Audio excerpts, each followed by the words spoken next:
기초연금 수급 여부를 판단할 때 많은 분들이 궁금해하시는 것이 바로 통장에 얼마까지 있어야 받을 수 있는지입니다. 즉, 금융재산이 많으면 기초연금을 못 받는다는 말을 어디선가 들으셨을 겁니다. 그게 사실인지 그리고 얼마까지 괜찮은지를 오늘 이 영상에서 정확하게 짚어보겠습니다. 그리고 기초연금 수급 요건을 충족했음에도 불구하고 신청하지 않아 연금을 못 받는 분들이 많습니다. 또한 주변에서 잘못된 정보 때문에 포기하시는 분들도 많습니다. 국민연금이 있다고 해서, 자동차가 있다고 해서, 또는 통장에 돈이 조금 있다고 해서 무조건 탈락하는 것은 아닙니다.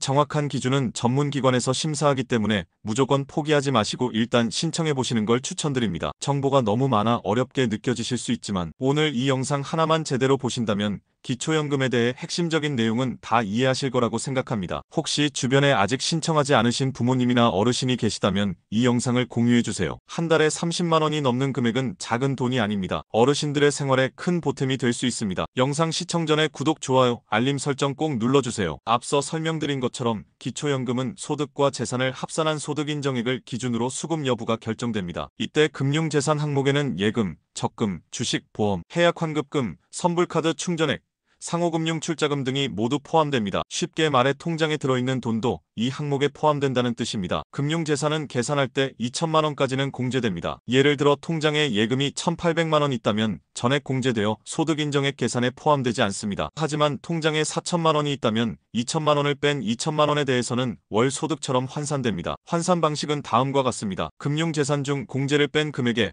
연 6.26%의 환산율을 적용합니다. 그리고 그 금액을 12개월로 나누면 월 소득 환산액이 됩니다. 예를 들어 통장에 4천만 원이 있다면 공제 2천만 원을 제외한 나머지 2천만 원이 계산 대상입니다. 2천만 원 6.26% 연 125만 2천 원, 이를 12개월로 나누면 약 월 10만 4천 원이 소득인정액에 더해지는 셈입니다. 즉 통장에 4천만 원이 있으면 아무리 다른 소득이 없어도 소득인정액은 최소 10만 원 이상 잡힌다는 뜻입니다. 국민연금이나 다른 소득이 있는 분이라면 이 10만 원 때문에 기준을 초과할 수도 있습니다. 또 하나 주의하셔야 할 점은 단지 한 개의 통장만 보는 것이 아니라는 점입니다. 모든 금융기관의 계좌가 조사 대상입니다.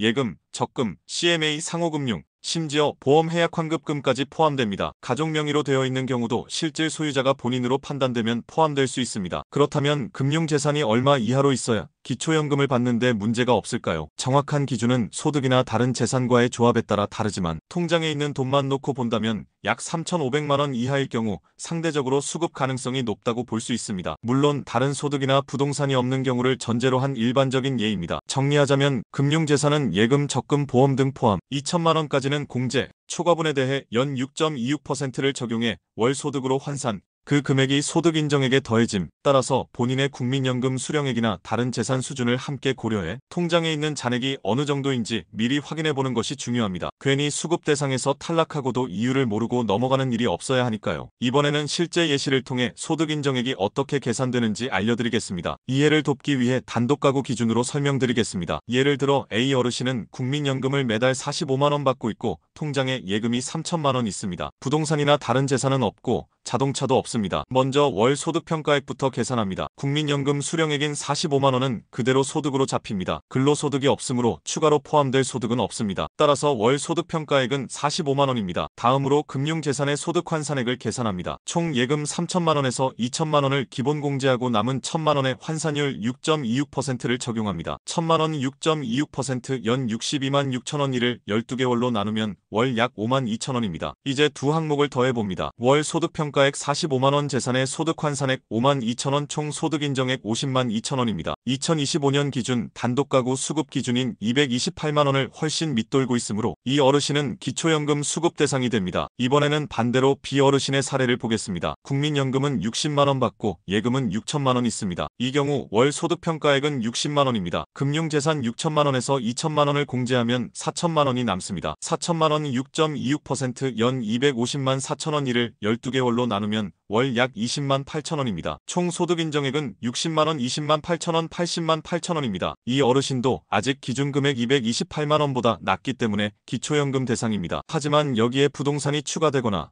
자동차가 포함되면 결과가 달라질 수 있습니다. 소득이 없더라도 재산이 많으면 소득 인정액이 초과될 수 있으니 국민연금공단 또는 읍면동에서 모의 계산을 받아보는 것을 권장드립니다. 다음은 단독가구와 부부가구의 차이입니다. 기초연금은 부부가 동시에 받는 경우 일부 금액이 감액됩니다. 이걸 부부감액이라고 부릅니다. 2025년 기준으로 부부 두 분이 모두 수급 대상일 경우 한 분당 월 27만 3,780원씩 지급됩니다. 즉 부부가 함께 받으면 총 54만 7,560원이 지급되는 구조입니다. 이제 차등 지급에 대해 설명드리겠습니다. 모든 수급자가 기준연금액을 받는 건 아닙니다. 본인의 소득인정액이 기준에 가까운 경우에는 일부 금액이 감액되어 지급됩니다. 예를 들어 소득인정액이 기준에 거의 근접한 경우 월 5만원, 10만원 수준으로 지급될 수도 있습니다. 이걸 차등지급이라고 부릅니다. 반대로 소득인정액이 매우 낮거나 전혀 소득이 없는 경우에는 기준연금액 전액을 받을 수 있습니다. 국민연금도 없고 재산도 거의 없다면 기초연금 월 34만 2,510원을 전액받을 수 있는 가능성이 큽니다. 기초연금은 매월 말일에 지급됩니다. 지급일이 토요일이나 공휴일인 경우에는 그 전날 지급되기도 합니다. 지급 방법은 신청자가 제출한 본인 명의의 통장으로 입금됩니다. 주의하실 점은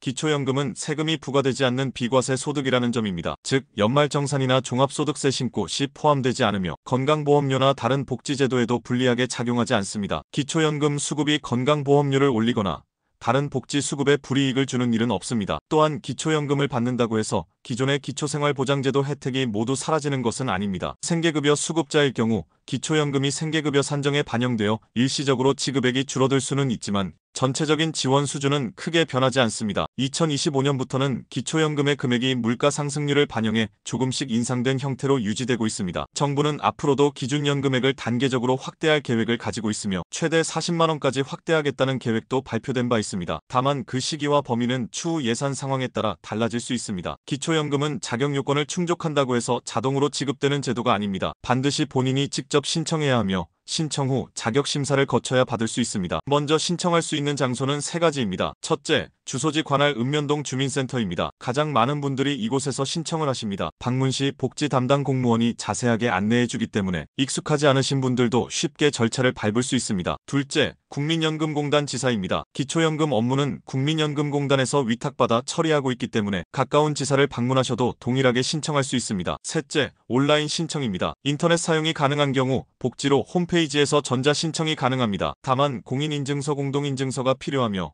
기본적인 컴퓨터 사용이 가능하신 분에게만 추천됩니다. 기초연금은 신청한 날을 기준으로 지급이 시작되기 때문에 신청이 늦어지면 그만큼 지급도 늦어집니다. 조건이 충족되었더라도 신청하지 않으면 한 푼도 받을 수 없습니다. 신청은 생일이 속한 달의 1일부터 가능하므로 해당 시점이 되면 최대한 빨리 진행하는 것이 좋습니다. 다음으로는 신청 시 준비해야 할 서류입니다. 기본적으로 아래와 같은 서류들이 필요합니다. 신분증, 주민등록증, 운전면허증, 여권 등 본인을 확인할 수 있는 것, 통장 사본 본인 명의의 계좌여야 하며 연금이 입금될 계좌를 제출합니다. 임대차 계약서, 전세나 월세에 거주 중이라면 주택임대차 계약서를 제출해야 합니다. 재산 관련 서류, 부동산 등기부등본, 자동차 등록증 등 소득 증빙 자료, 사업소득이 있는 경우 사업자 등록증이나 세금 납부 자료가 필요할 수 있습니다. 이 외에도 본인의 상황에 따라 추가 서류 제출이 요구될 수 있습니다. 특히 재산이 많은 경우에는 금융재산 확인서, 보험 내역 등도 요청될 수 있습니다. 만약 신청자가 거동이 불편하거나 병원에 입원 중이라면 대리인 신청도 가능합니다. 자녀나 보호자가 신분증과 위임장을 지참하면 대신 신청할 수 있습니다. 국민연금공단에는 찾아가는 서비스도 있어서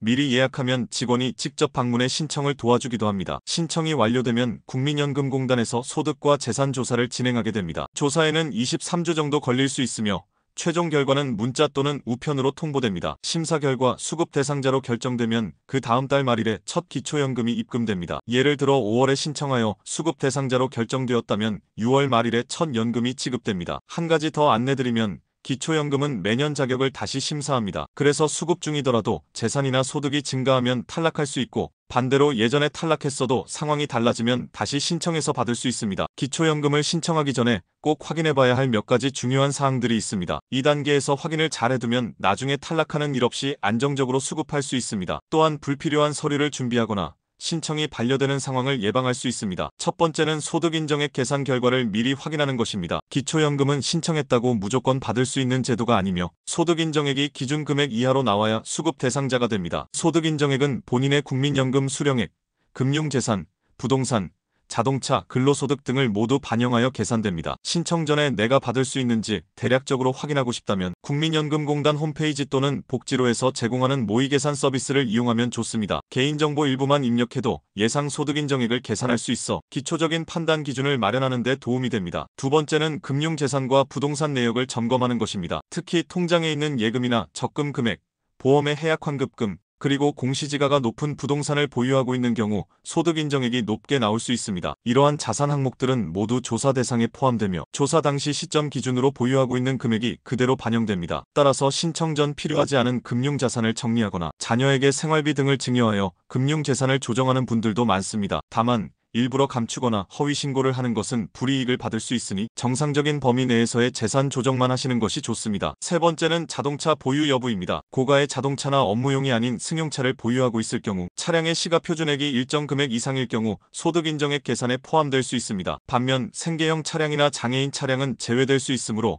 이 역시 사전에 점검해두는 것이 필요합니다. 네 번째는 부부가구 여부 확인입니다. 기초연금은 단독가구와 부부가구로 나누어 지급 기준이 다릅니다. 부부가 각자 신청한다고 하더라도 실질적으로 같이 생활하고 있다면 부부가구로 간주되어 소득인정액 기준이 달라지고 지급 금액에도 감액이 발생합니다. 간혹 주소를 따로 해놓고 단독가구로 오해하는 경우가 있는데 기초연금 심사에서는 실질 생활 여부를 기준으로 판단하므로 주의해야 합니다. 다섯 번째는 최근 재산 변동 내역입니다. 기초연금 신청은 단순히 현재 재산만 보는 것이 아니라 최근 일정 기간 내에 재산이 크게 증가했는지도 확인합니다. 예를 들어 부동산을 새로 취득하거나 고액의 금융거래가 있었던 경우 조사 대상이 될 수 있으며 출처에 대한 소명이 필요한 경우도 있습니다. 여섯 번째는 기초생활수급자 여부입니다. 현재 생계급여를 받고 있는 분이 기초연금을 받게 되면 해당 금액만큼 생계급여가 줄어들 수 있습니다. 이건 중복수급이 제한되기 때문이며 실제로 받는 총액은 비슷하더라도 수급자 입장에서는 불이익처럼 느껴질 수 있습니다. 따라서 이 경우에는 반드시 담당 공무원과 상담을 받고 조정하는 것이 필요합니다. 마지막으로는 신청 시기입니다. 기초연금은 신청한 달부터 지급이 시작됩니다. 예를 들어 5월에 만 65세가 되었는데 6월에 신청하면 5월분은 소급해서 받지 못합니다. 따라서 생일이 도래하는 해당 달이 되면 가능한 빠르게 신청하는 것이 중요합니다. 신청일이 빠르면 빠를수록 손해 없이 수급을 시작할 수 있습니다. 지금까지 2025년 기준 기초연금에 대해 하나씩 자세히 알아보았습니다. 정보가 많은 만큼 복잡하게 느껴지실 수 있지만 핵심은 간단합니다. 조건을 충족하면 받을 수 있고 신청해야만 받을 수 있습니다. 오늘 영상이 도움이 되셨다면 좋아요와 구독 부탁드립니다.